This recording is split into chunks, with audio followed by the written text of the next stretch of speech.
We finally have ourselves an ultra-wide-angle, fast aperture, full-frame prime lens for the Nikon Z mount, but it's not made by Nikon. No, it's made by Viltrox. This is their 16mm f1.8 Z lens, and it's actually more impressive than I thought it was going to be. Let's talk about that right now. Before we get into this video, I'm not paid or sponsored by Viltrox in any way, shape, or form.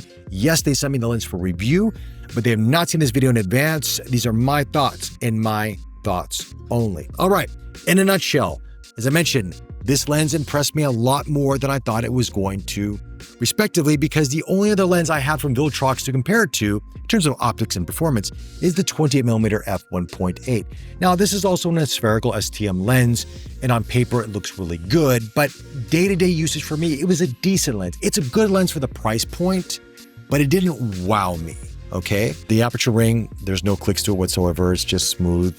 There's no manual focus, autofocus switch on it. There's no function buttons. It is just a very basic prime lens. Compact, well-made, metal construction, feels good. Optics are decent, not bad, but it didn't wow me. Now, it did impress me quite a bit. Let's talk about the build quality on this. It is the same metal construction as the 28 1.8, but now you have a clicked aperture ring, which you can declick. There's a switch on the side of the lens, and you can put this into A mode and control the aperture through the camera itself, respectively. You also have an autofocus and manual focus switch, and you have two function buttons, which are rubber. But the top function button 1, actually has a little bit of a rubber, slightly small nipple there. So when you're touching it without looking at it, you can tell what's function 1 and function 2 respectively, which is nice. And a display on the top of it, which is color display. Now, the display is nice in the sense that it gives you more information than other lenses out there. You get your depth of field, which is always gauging based on what it sees. Shows you your aperture, but it also shows you what function button is active or not active, respectively, and its color. Is the display a necessity? The answer is no. You can be fine without it. Does it add a nice premium feature to the lens? The answer is yes. Does it drain more battery? Hard to tell you. I believe it's a nil point in my personal opinion. I don't notice much of a difference. The weight of this lens comes in around 550 grams. For an ultra-wide angle fast aperture lens, that's not that bad. The recent one I tried from Sigma, the 14 1.4 and the 15 1.4 respectively, are bigger lenses, right? Significantly bigger and heavier.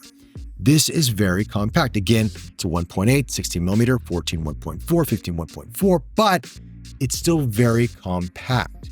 The filter diameter on this is 77 millimeters. Keep that in mind.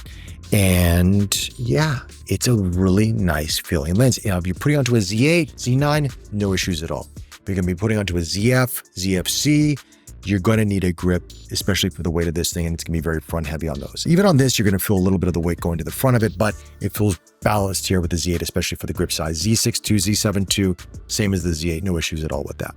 All right, in terms of optical performance out of this, the image quality is nice. Is it bitingly sharp at f1.8? The answer is no. It's sharp enough. Do I wish it was sharper? Yes. Is it like an S-line lens from Nikon? No, those are very, very sharp lenses. So I was hoping that would be closer to that, being that it has 3 spherical elements and 4 ED elements, and it's, you know, there's a lot of great optics and the MTF charts look fantastic. I thought we were going to be in that ballpark, but it's not quite there. It's good enough. Again, when you stop it down, it does become much sharper.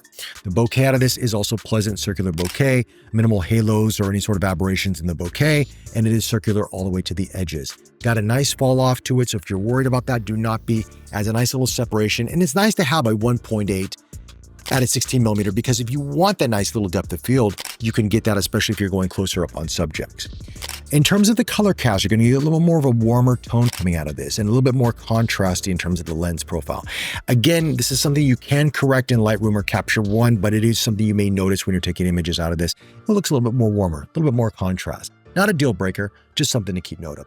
That's very reminiscent of the 28 1.8 in my personal opinion. So I guess that sort of formula carries over here into this. I've not tried other Viltrox lenses, so I do not know. Let me know in the comment section below if you're also noticing that with Viltrox lenses overall.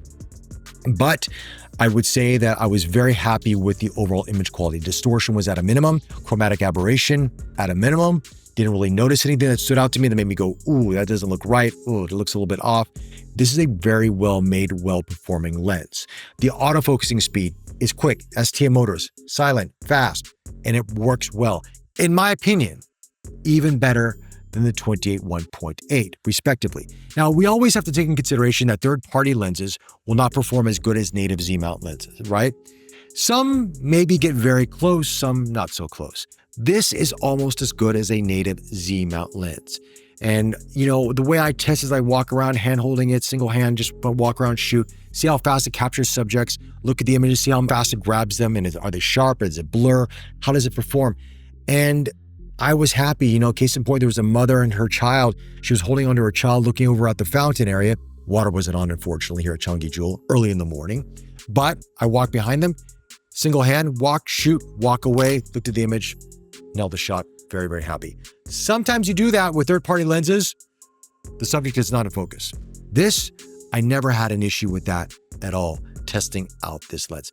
Again, that's not scientific, just real world, but I was very happy with the performance of this. The hood on this lens as well is also pretty decent, better than the 28 1.8 in my personal opinion. It has a nice little, you know, some protection to it. It's not overly big.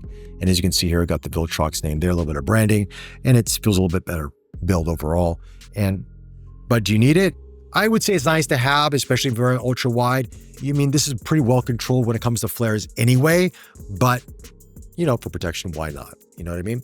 Now, in terms of flares, let's talk about that for a second. At 1.8, very well controlled. You get a little bit of that prismatic flare that comes into play here. To me, it adds character. If you want to see some sun stars, drop it down to f/22. Sun stars are pleasant. I have to say, I was pretty happy with them. I was like, okay, that looks pretty good. Is it the best out there? No, but it looks good at f/22. And I was pleasantly surprised by the control of all of it. This lens performs very well. And because there's no really other wide angle, fast aperture prime lens for the Z mount out in the market currently, this is the one to go to for right now, I think. And I think for a lot of people out there, you're going to enjoy this. So in a nutshell, this lens is really good for what it is. Price point, performance, no issues, no complaints whatsoever. If there's anything I wish that was a little bit better, I wish the sharpness at 1.8 was a little bit better. That's it. Minor nitpick, and that's something you have to really pixel peep to notice the difference. Outside of that, I think for a lot of you out there who are looking for something in this focal range that want to take this for astrophotography or urban landscapes, being that it's waterproof and dustproof and it's really well made, this is a very nice option to consider. And there you have it. Anyway, guys, those are my thoughts on the 16 1.8 from Viltrox. Let me know your thoughts in the comment section below. If you like this video, hit that like button, subscribe to the channel. And by the way, I have now picked a winner for the June Smooth 5S, which was linked to my 40K subscriber video. So do look for that in the community tab. I will reach out to the winner and we'll get that sent out to you ASAP. That, guys, take care, stay safe, and I will chat to you very, very soon.